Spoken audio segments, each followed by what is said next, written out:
I got a long ass tenure.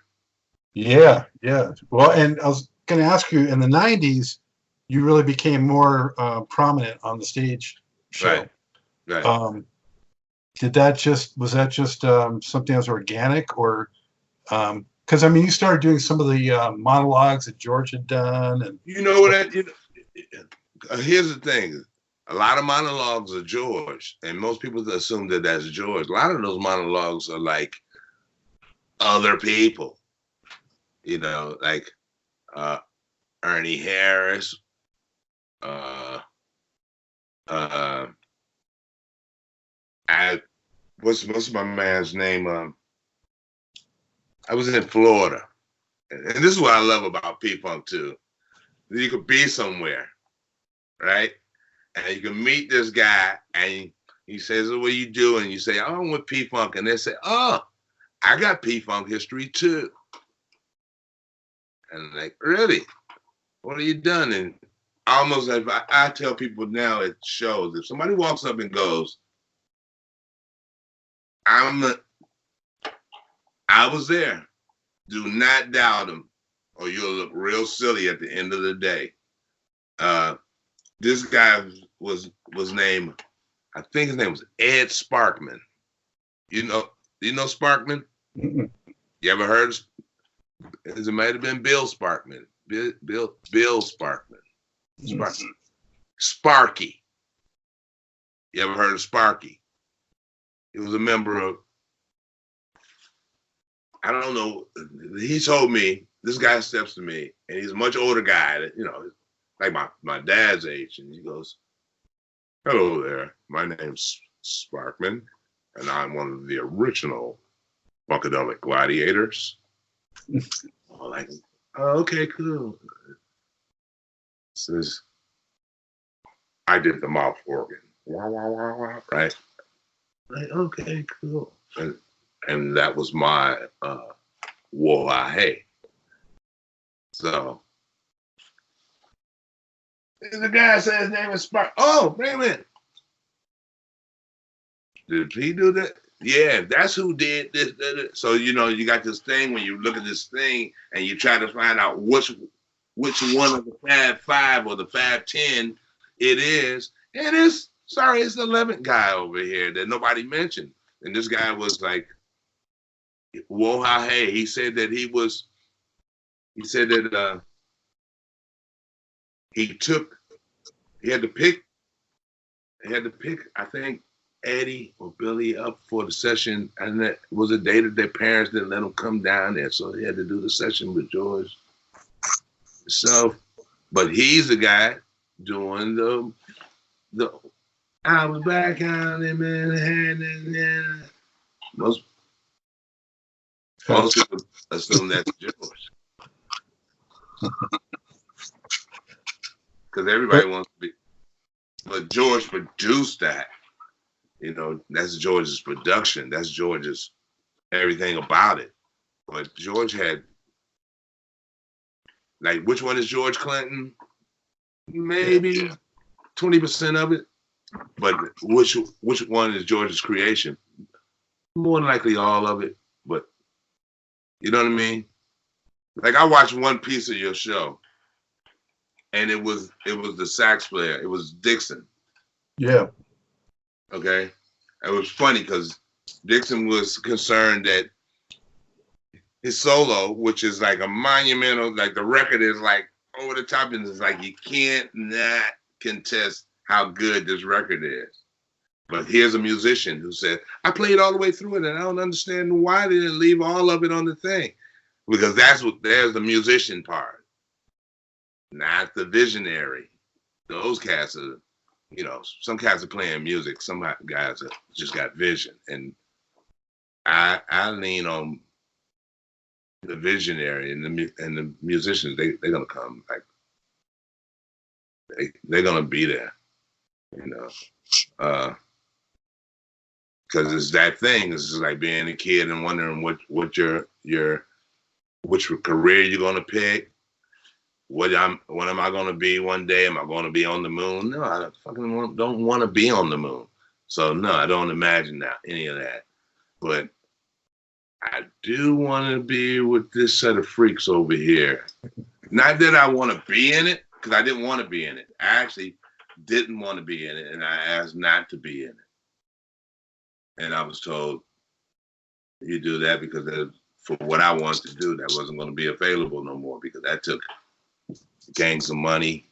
I really was into, with P-Funk, I was into what they look like, because once I got the fever of doing that kind of stuff, that was just like, wow, you can go anywhere and be, you know, like Slash, Guns N' Roses Slash. Mhm. His mom is like that visionary who dressed people, who gave those stars that look. I wanted to be that guy. That was my. I could care less about actually being like the guy who was out there playing the guitar, because that's not what I do. But I was always wanting to be on a team that had, you know, and thank God it wasn't like a Broadway team and all that kind of stuff. I wanted to be on something that I like being a part of something that all eyes are against it. It's more fun. Yeah. Well, you seem to feel comfortable enough, though, to be pretty prominent on stage, though, in the 90s and into the 2000s. Yeah. Well, I didn't. Yeah. 80s. That it kind of started in the 80s, like after we did Dog. I think I felt like then I felt part of the gang, because, you know what I mean? Like I really like said my piece. But in the 70s, it was just like, go out there and say, ha! Okay, let's go out there and say, All that cliche yeah! stuff. You know what I mean? Like, I was, in that one, it was like utility. I was just a utility person. But, you know, that's not that unimportant when you hear that shit back on the radio. You know what I mean? Like, stuff I like, who would know that one of the coolest parts of a song is like Ron Ford got the headphones on and he's bobbing and we're clapping and he's listening to the song. And then all of a sudden he's like, it's the loudest thing on the tape. It's the hippest part of the tape. But he wasn't assigned, but he was that kind of guy, and a real soul came out of, you know. My first wife used to say, you have to like work with your hey and ho factor, because we as listeners, we're listening and we want to be able to say hey, ho. So when that hip hop parade thing came out, I was like, wow, they got it. They really did get it, because that is what it's all about. Well, that comes from the house parties. Yeah, I used to go to. Yeah, I mean, you know, everybody, you're dancing, everybody's festive. Hey, or whatever noise it is that we do. I mean, you know, if your song makes you say yeah, then that's your funk. Or the woo woo with Groove Line and that stuff. I never could woo woo, man. All this kind of like, there's too many things to do with the hands. Like, do you remember when all you had to do was go woot woot, Yeah. woot woot? That was like first it was kind of cool. You know, you go to somebody's concert and. Well, eventually it gets tired and cliche and worn out. Thank God. And corny and hokey. Yeah. Yeah, it's never a good idea to tie too much into that kind of thing. Right, how about that? So, any questions? how and why did you start getting more into your own thing? Why? Just for fun. Actually, just for fun. I mean, I don't know if you have them anymore, but I do have these things here, you know. So oh, right on. Right on. I got that one. Right on. That one. I love that one. That one. funny. Yep. So what, what inspired you on those? The cacophonic. Okay, cacophonic. Basically, I could go and do cacophonic volumes 1 to 99 because cacophony is really where I'm at, and so I had all of these tapes of things that I would go like, well, what about this song? You're in the P-Funk world and in the industry right now, even more now that is DIY. People are just bidding tracks. You know what I mean? Like I got a friend, a guy that works with P-Funk, Rob Mandel. I mean, this cat has got a 2 Chainz hit, and it got the Amigos. I don't even know if he met him, but he's it don't prominent matter. on Shake the Game. I was like, who is this guy? Yeah. Yeah. Yeah, he did Black and Bougie, So, and it's that kind of thing. Now, is he bidding that? He's found a way to have an agent bid for him. But back in the day, that meant that everybody had a song coming in the door. What about this? I got one for you. You become a hack.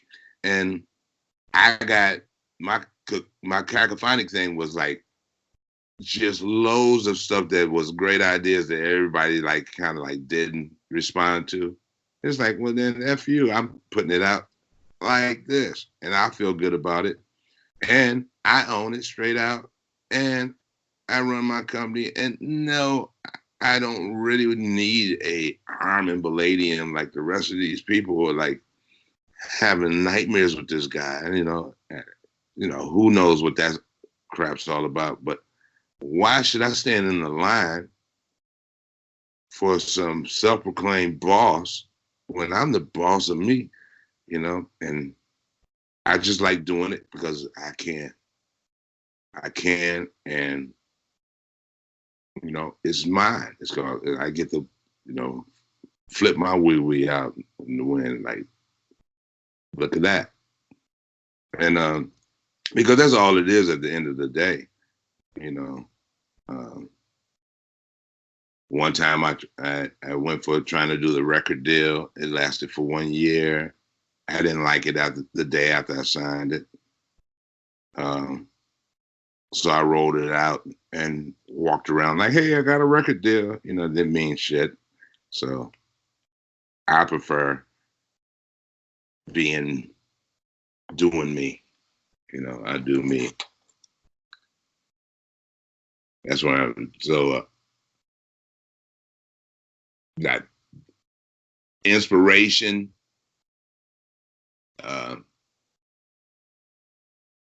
I'm just like any other rosters. I watch people leave P-Funk or have a need to leave P-Funk out of anger. I'd rather stay there and just do what I do, and then, if there's a spot, like you want 30, 40 people. There's only 10, 12 sides getting on here. So you're not going to be the writer of everything. I've been fortunate enough to have one side. I got 24 hours to pull off something. It's always been like that. Like, okay, now you do me a song. Shouldn't Have Been Fish was done the very last day of the project. I did it. And credit cards on George's record. It's like, do something, do me something. It's like, I never even got a chance to even hear it down, Well, it's just like a couple of hours of work. And, but it's been useful because they've been on some nice albums. Mm-hmm. Nothing I'm ultra proud of. Satisfied probably was the most fun trying, but that wasn't intended for George, and I didn't even want me on the track. But Did you get to meet or spend time with Prince? Yeah. I just had this conversation with my ex.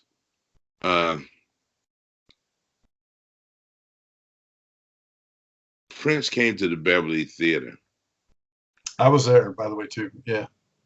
And he was behind that curtain. And Greg Boyer walked up to me, and I thought he was trying to be funny because he walks up to me and he goes, "Prince wants you." You know, this guy is a superstar and he doesn't talk and he's got this whole thing. And I probably was one of the few in the group that dug him like that because it's just that, and I know what it was. He was my generation. I didn't really have to listen to like Gary and them are like 5 years older than me. Gary and Boog and those cats. Eddie probably was 5 or 6 years older. It's kind of like, or maybe 10, who knows? But they were all older than me. And for me, Prince was like, you could hear everything that was his influence because if you were like born that year and lived in those years, you heard the same sound. So it wasn't like he was surprising me, but I was charmed that he used the aesthetics of that time that he grew up with and turned it into a thing. So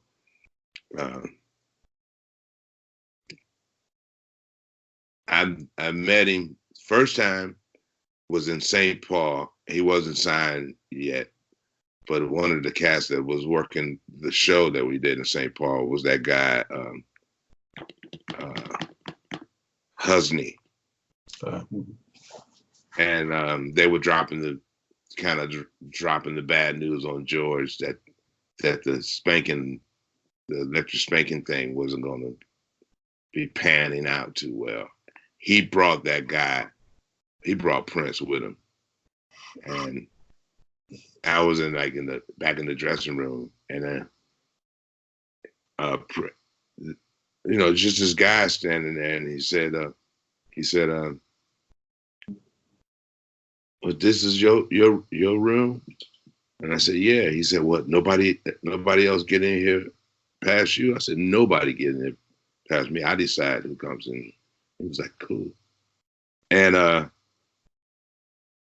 then, when he got to be on his first time in LA, we walked, Blackbird and myself, we met down at this skating rink called Flippers. Oh yeah, in Los Angeles. Yeah. And so we go to Flippers to go see Prince, and we're standing out there in the parking lot because we're looking at the scene, and this white station wagon shows up, and it's like I spotted it's like Prince is in the back, like crunched up in the back like I do. He was just, and they rolled up in the back of Flippers, and they got out, and what's his name? Andre Simone came out and actually like spoke to us and called us by name. This is like, Prince is brand new. The whole thing is brand new. And he goes, "Hey, Clip, hey, Blackbird." And we look at each other like, wow, they know our name. And it's like, "Oh yeah, man, we've been listening to you cats." And yeah. It's like, wow, this is really cool. And what in 81, he showed up at Beverly Theater, and I was kind of young and married, and I had a kind of like that kind of Kurt and Courtney kind of marriage going on. You know what I mean? We were around.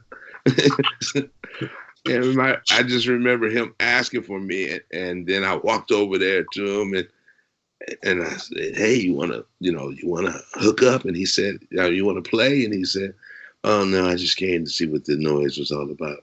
And now I'm actually hearing words out of his mouth because everybody say he don't talk to anybody. I'm like, oh wow. And he said, "But I want to talk to you."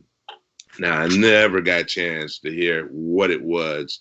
I told him that during Maggot Brain we would meet down in the basement. I remember George being in the room. Charlie Wilson was there, and a bunch of people were like there, and Prince, who was like kind of like on the unknown thing and the touchable kind of thing.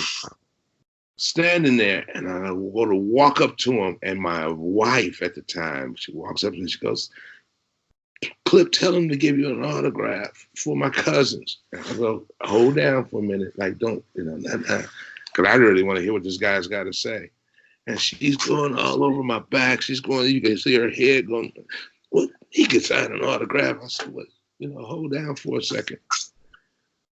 And then out of nowhere, she says, oh, F him, little punk bitch. He ain't got as much talent as you, Clip. Clip's got more talent than you. And I'm looking around like, what? And this dude just stood there and looked at me and went like, is that your woman? I said, And wow. That was the end of that. Years later,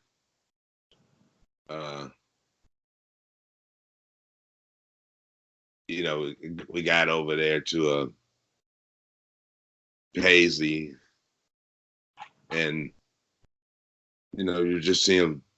He's a very dashing dude through his place, and we're sitting there in like the commissary, so you get to say hey, and then you think that maybe I don't even know.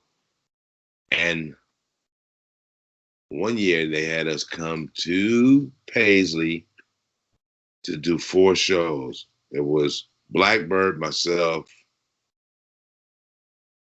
may have been Boogie, and Peanut, Boogie, Peanut, and Gary. And then Prince band was whatever was getting ready to be his new thing. We all jammed, Michael Beard and all them cats, and we played. And I just did willy-nilly a version of Let's Get Satisfied, which hadn't been recorded yet. And they told us that Prince was going to be at one of these shows. They gave us rules on like what not to do when you get around, like, don't stand close, don't crowd him, don't do any of these things. And I just remember, man, this is the funniest. I remember I get to this part where I'm doing Let's Get Satisfied, and all of a sudden Prince shows up, right? Now, Prince has showed up. I'm in the middle of my song. Apparently he's liking it because he's going to stand up on the stage with me. He walks out there to go do his thing on the keyboard, and Gary Scheider grabs him he's wearing virgin white. He's got new hairdo I've never seen before, He's wearing virgin white, like white cashmere, virgin white pants, cashmere, just some ultra sharp stuff, right? Gary Scheider's out there sweaty in the diaper. Man, he grabbed Prince in a headlock. Come on, sing, brother, sing. And Prince is out there like, And I think we saw every bit of a minute 40 of Prince. But then I got Satisfied. There was a track that Foley had done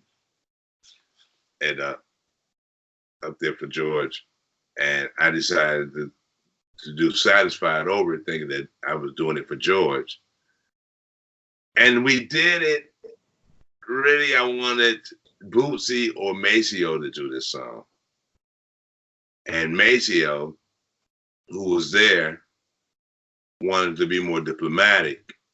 He wanted a thing where he said, I know you want me to do the song, but it would be even nicer if he could do it with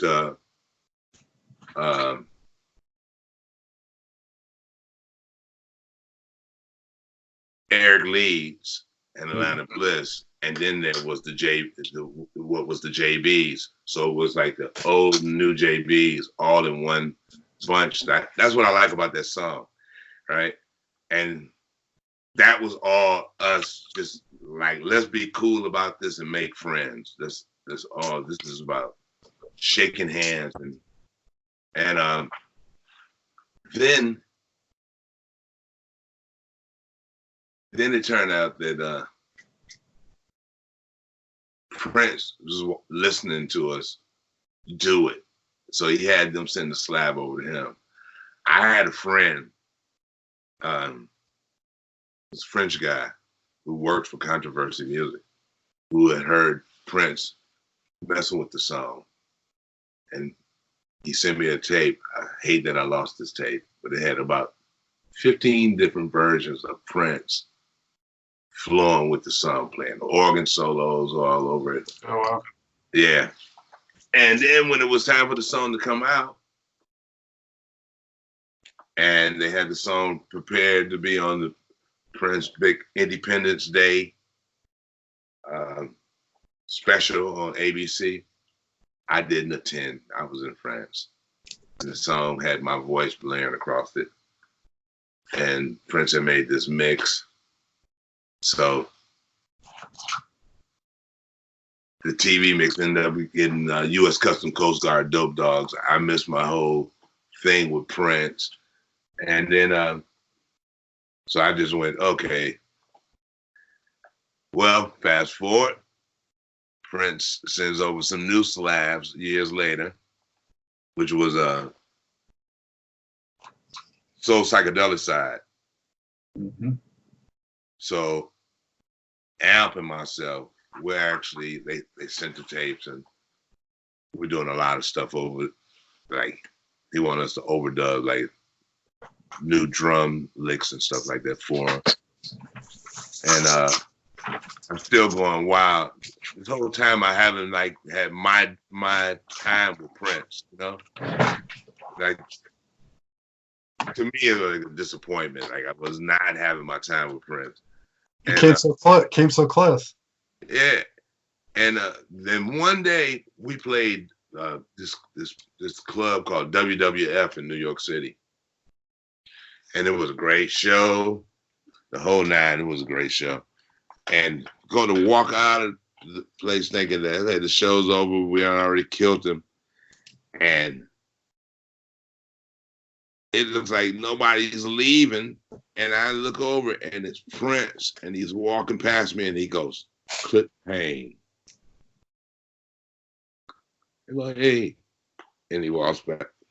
And that was like I had a zillion of those kinds of moments with him, but it was like never, it was always missed. It was never, but some kind of way, I always felt good about it because it's like we're coming from the same ilk, never like trying to make a thing out of it. I respect it. Michael Jackson and Prince would have been my age. Like I managed to have like my bad habits right there in your face, and they managed to mask them, and masking it killed them. So, well, you know, back in '82, I spent some time with Bootsy, and even then, he was saying that to him at that time, Prince was the only one out there that was really doing something different. Right. Yeah. It was you know, he had a different choke on the guitar. I thought, you know, like he's no Eddie Hazel and he's no Catfish. He's no Catfish or Gary for me. But he got a little, it's a choke, and it's, how about whatever it wasn't, it was his choke. And that's what was cool about it. It's like, you know, you see these cats and they all, we all gonna try to emulate what we heard on Sex Machine, and we only think that it goes that way. And this dude kind of had his own way of, with his telly, doing his thing, and you could call it, yeah, because he was, how about he was recouping? He was recouping on those records, and he was really doing a business. You know, he was really doing business, and most people my generation was like, you know, we didn't have balls like that dude. So, well, I mean, to me, I've always felt like George Clinton and Prince both unafraid to just try shit out. Yeah, you gotta be rebels right out, you know. Yeah, you gotta be rebels right out the box. You can't That's not no acquired thing. You either that or you're not. You know what I mean? They got that. George is got he's got the relentless. I will always be somewhere present and relevant in your face. Even if you don't see me, you will hear it. And I always, and how about most times, if you look at Funkadelic and all that stuff, most of that, you didn't like it straight off the top. But once you listen in, Oh yeah, yeah, it actually took you more time. it gets in there. More time. You know, because a pop record, you learn it fast, and you hate it fast. Like yep. it won't stay. But you find one of the ones that make you listen in. I love people when they don't get the words right. You know what I mean? You got an audience that's singing all the wrong words. So you know that one's going to last for a while. Because it's going to take them a minute of just, they singing whatever it is that makes them feel good about the thing, you know? I just did this show, and I didn't realize how many people didn't know the words to I Can't Get No Satisfaction by the Stones. And they were of that age. You know what I mean? It's like they love the song, they grew up with the song, and but when it really like comes down to it, they're not singing the right words. And it's like that with P-Funk. It's like people who loved it don't get the story at all, but they get whatever it is they get about it. I'm just an observer from the corner of the room on most of this stuff. Like, hey man, that's, you know, that's, to me, that's A&R. When you, well, it touches you or hits you on so many different levels, like you said. Yeah. Repeated listenings, man, because there's so much going on, and yeah, it's got life. And talking to Jim Vinny too, telling me about like the way those studio sessions were, you know, and trying to make sense of all that and getting all the pieces in the right place. Yeah, incredible. And he was very, the way Jim did it too is kind of like, I used to watch his process because you put everything in the place where it's supposed to be. And he was always like very clear that George was going to come and kind of deconstruct whatever it is some kind of way, because George is hearing a vision and will be like, no, but put that way here. Okay. Now we got to think about the song another way. But he's got all his components that he can. I know that there's some versions of One Nation Under Groove that like all the parts are there, but you can play that and not get one rise out of it. Something about something that dude knew some stuff. You know, he knew some tricks. He had some tricks. It's funny when I talked to George, so when I was surprised when I found out that like the banjo was kind of an accident, you know? Okay. It was like this. The banjo, I remember the banjo, this guy, somebody said like, hey, my buddy's coming through with a banjo. He's playing up in Ypsilanti or Ann Arbor was one of those two places. And I think it was Ike Capelli's friend. And, you know, oh, bring him down. Okay, cool. Just, the dude comes in there and does the part. Now, and here's the funny, speaking of that banjo, I love the fact that that thing is just banjo based. It's not based on the banjo, but it's very like when you listen into the thing, the banjo probably is like the biggest thing in, but nobody who ever really responded like, wow, that cool ass banjo. And then you watch people, you know, your smart musicians trying to make a big deal out of like which chord and which part going on. And it's like, really, you guys are trying to, you got these strats and these things in your hand, and it's all banjo. Is you know, One Nation Under Groove. Do do do do do do do do do do. that one, Gary. It was Gary and the banjo until you started getting solos and stuff like that. And I can't remember what that guy's name was. Matter of fact, I don't even remember if I ever knew. But he came through like, you know, he came in. There you go again. You came, dude walked in. You got talent, you know. And Petangelo, we knew, you know, he came through with like, he just had stuff in the room, you know, seeds in a bottle, hula hoops, and all kinds of stuff. And then from that point, it was like, this song's got legs with those parts. You're in the band. Let's go. You know what I mean? I think I wanted to mention, Clip, I think what people really responded to, longtime fans, was the stuff you did on your own, like Drugs and 420, Yeah. really going back and keeping that funkadelic. Well, that's the brand to me, and that's the era that I like, and that's the era and the aesthetic that I know. Aesthetic is what I want, yeah. Yeah, that's the one that I know, and you know, I had my buddy, my writing partner, Chicken, Robert Burke. He calls himself Bobby Burke, but Bobby Burke. You know, I played in his band. He had a band called Chicken and Superstars, and I really enjoyed the guitar player that was in his band. It was Adam Whittoff, and I wanted to do something with that guy really, really bad. And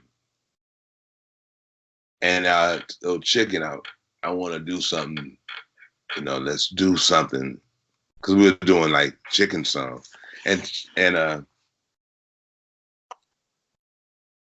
he took me in the room. And he goes like, he played some stuff, and he goes, "This is some stuff I'm doing in this little room, and like it don't fly." And I'm going, "This is some groovy stuff." And he's saying like it's going over everybody's head. And he's like, "Maybe you'll know what to do with it." And I'm like, "I got this." You know what I mean? And it was kind of like, I called Gary, I called George. We went up into like we got a little thing, we call it Unit 5. It was up in the hills. Nobody was out there. Snow and one cow, you know, some 2 horses over on this side and some snakes. And we knew we would get in there and lock in. We had a coal stove, and we were like borrowing somebody's electricity from another part of the building. And we cut that album. Like, yeah. And actually, we never could get back. We cut another record, but we never could get the spirit. Like, there was, you know, all this losing people. I mean, the people that have left us. There you go. Especially the past 10 years. Yeah. Yeah, because I got one.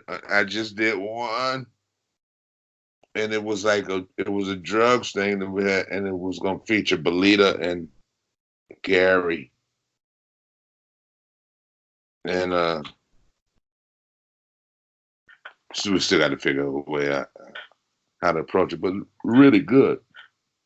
We had actually the second album ready, but not, we didn't have Gary on it. We didn't have,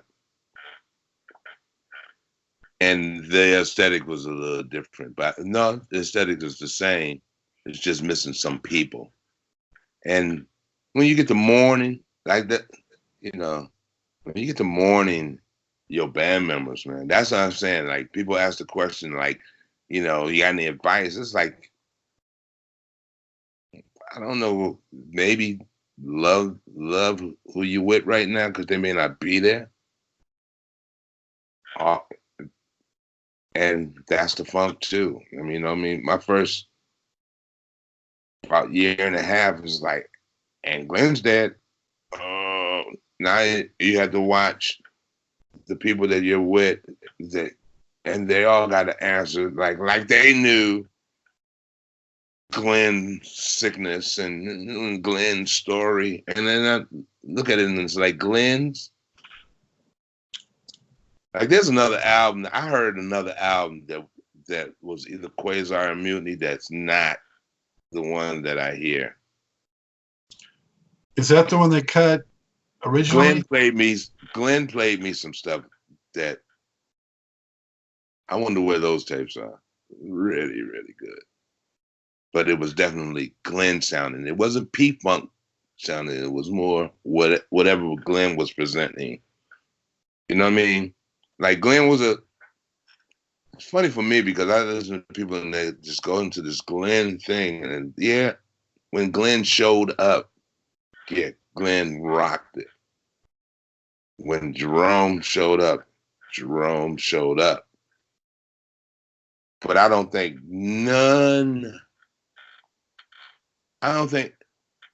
even like Boosie, probably of all like out of the hit records, Boosie is a good 50-60% of the grooviness about it.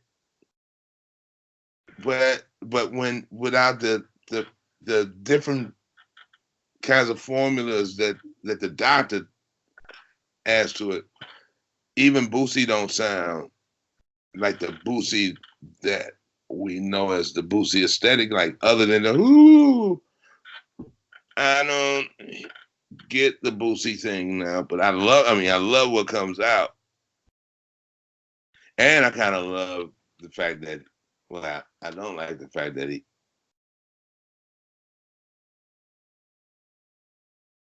I wish he could have, no, he did well because he probably, just like any other rock star, probably would have crashed and burned. When he took his break? Yeah, when you just step off, it was a disappointment for a generation, but it was the man saving himself, and I gotta dig that. You can't help but dig that. You know what I mean? Yeah. But, yeah, and then another thing that I heard was just like the whole drug thing. The drug thing is a drug thing is not a drug thing. Like to me, that this is like right now, like we watch entertainers and we can't wait for them to do something wrong so we can just get more rating points ourselves, get more views. You know what I mean? It's kind of like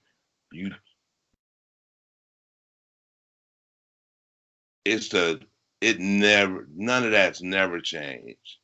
I think that all that applies when we let you feel safe, but we need you to be off your mark. You may get a habit of partying too much.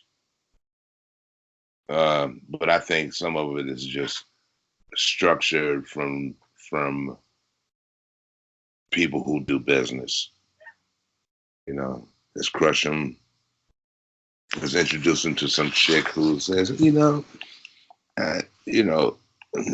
marry and bury you. I won't blow you until you smoke a little bit of this. Okay. That actually is a thing. Like, one of my jobs with P-Funk was to be a janitor. Sometimes it could get sloppy, and some people wanted to talk about it a lot. I am the guilty guy who was standing there higher than everybody because it was like I was the least important. And if you want to blame somebody for it, blame me and stay out of the dressing room of the people. So, and I was well with the rep because the day that I stepped back up and went, okay, we're finished. You know, you can't even imagine how many mugs are not happy when you're happy. Mm-hmm. You know, and so that's rock and roll. Rock and roll. You know, I had a guy in Chicago, he told me, oh man, it's good seeing you clean. You know, I see you with your kids and your son and everything, and it's like, you know, really proud of you. I'm like, yeah, thank you, bro. I really don't have nothing to talk about, but it's like, thank you. And then my son says something to me, and I go over this way, and when I come back, there's a finger right here in my face. Hey, wait a minute, dude, you just gave the speech. You just gave me a speech on your, you know, I wish I had a baseball bat. You know what I mean? But that's rock and roll. You know, and like I say, the ones that are very guarded, that you keep guarded, look at what they resorted to, like something deeper than the regular old party drugs of the popular and the day drugs. This is some stuff that is sure to get somebody back the catalog that the corporate's been missing